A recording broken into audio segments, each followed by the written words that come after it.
नमस्कार दोस्तों। आज हम फुटप्रिंट्स विदाउट फीट के पाठ का जो सार प्रस्तुत कर रहे हैं, जो कि हाई स्कूल के सप्लीमेंट्री से लिया गया है।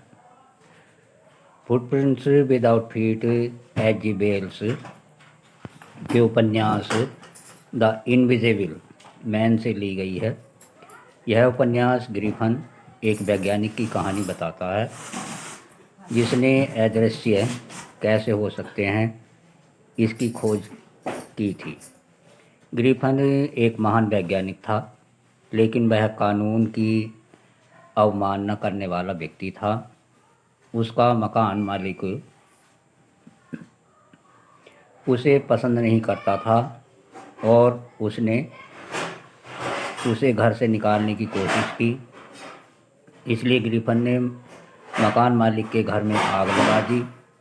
इस परिस्थिति से बचने के लिए ग्रिफन अपने कपड़े उतार देता है और अदृश्य हो जाता है।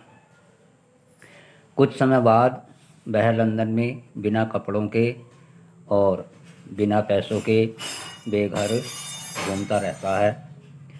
कहानी की शुरुआत तब होती है जब दो लड़कों को लंदन में दरवाजे पर ताजे कीचड़ के बने पैरों के निशान मिले, लेकिन वे उस व्यक्ति को देख नहीं सके जो पदचिन्ह बना रहा था। उन्होंने पदचिन्हों का पीछा किया, लेकिन पदचिन्ह शीघ्र ही गायब हो गए। पदचिन्ह ग्रिफन नामक एक विलक्षण वैज्ञानिक ने बनाए थे, जिसने अपने शरीर को अदृश्य करने के लिए एक दवा की खोज कर ली थी। उसने विज्ञान में बहुत अधिक प्रयोग करके एक ऐसी दवाई खोज ली थी जिससे कि उसे पीने के बाद मानव का शरीर अदृश्य हो जाता था। ग्रिफन लड़कों से बचने में कामयाब रहा, लेकिन उसे और अधिक परेशानी का सामना करना पड़ा। ठंड के मौसम के कारण उसे कपड़ों की आवश्यकता महसूस हुई, इसलिए उसने लंदन के एक बड़े स्टोर में प्रवेश किया, जहां उसने केवल कपड़े ही नहीं बल्कि खाना भी उसे मिला। उसने वहीं रात बिताने का फैसला किया। जब अगली सुबह होती है तो दुकान के कर्मचारी जब दुकान खोलते हैं तो वे एक अजनबी व्यक्ति को देखते हैं और ग्रिफन जो था वहाँ से भाग जाता है। उसने फिर अपने कपड़े उतार दिए। फिर से कपड़ों की आवश्यकता पड़ने पर वह एक नाटक कंपनी के संग्रह कक्ष में चला गया, जहाँ उसने पट्टियाँ अपने माथे से लपेट लीं, एक चश्मा लगाया, एक नकली नाक लगाई, घनी मूछें और एक टोपी पहनकर स्वयं एक भेष बदल लिया। ग्रिफन ने दिखाई देने से बचने के लिए दुकानदार पर हमला किया और उसे जितना भी धन उस समय उसके पास था वह उससे लूट लिया।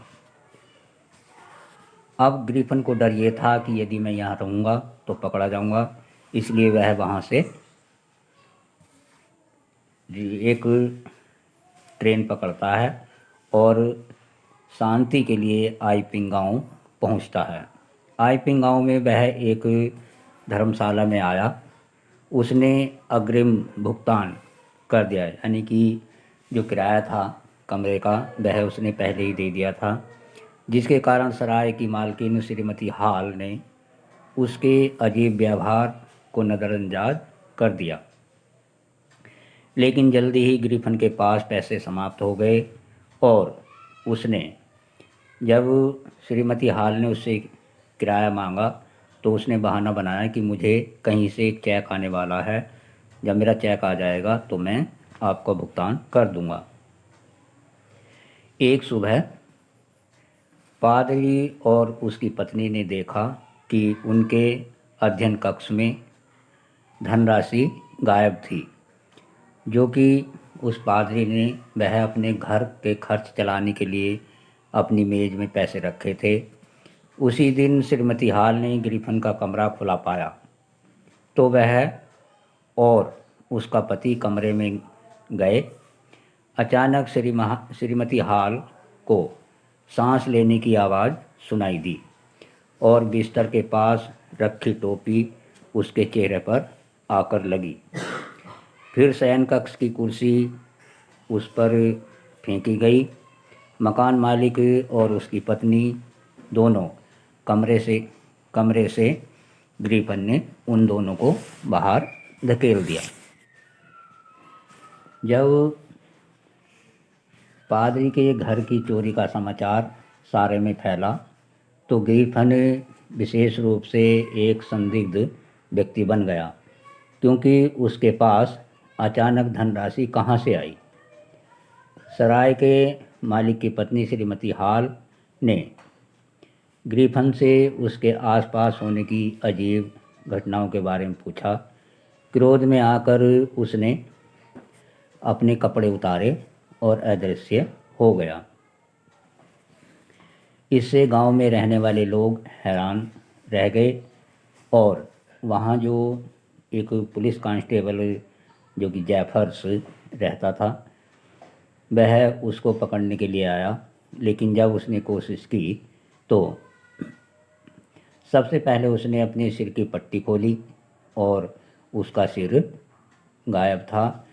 तो जैफर्स कहता है कि आज मुझे जो बिना सिर के व्यक्ति को पकड़ना पड़ रहा है, लेकिन ये मेरी ड्यूटी है और मजिस्ट्रेट का आदेश है, तो इसलिए मुझे पकड़ना ही पड़ेगा। लेकिन जैसे ही जैफर्स उसे पकड़ने के लिए आगे बढ़ता है वह अपनी शर्ट और उतार देता है, तो अब केवल नीचे का हिस्सा ही ग्रिफिन का दिखाई देता है। तब और नज़दीक पहुंचता है तो वह अपनी पैंट भी उतार देता है। इस प्रकार से ग्रिफिन पूर्ण रूप से अदृश्य हो गया और जैफर्स लोगों से कहता है कि पकड़ो इसे, कहीं भाग न जाए। लेकिन जो लोग उसे पकड़ने की कोशिश कर रहे थे तो उनके जो अचानक लात घूंसे लग रहे थे और ग्रिफिन जो था इस प्रकार से वहाँ से भाग गया। यही कहानी का अंत होता है। और यदि ये कहानी पसंद आई हो तो मेरे चैनल को जो सब्सक्राइब कीजिए, मेरी वीडियो को शेयर कीजिए। वीडियो देखने के लिए धन्यवाद।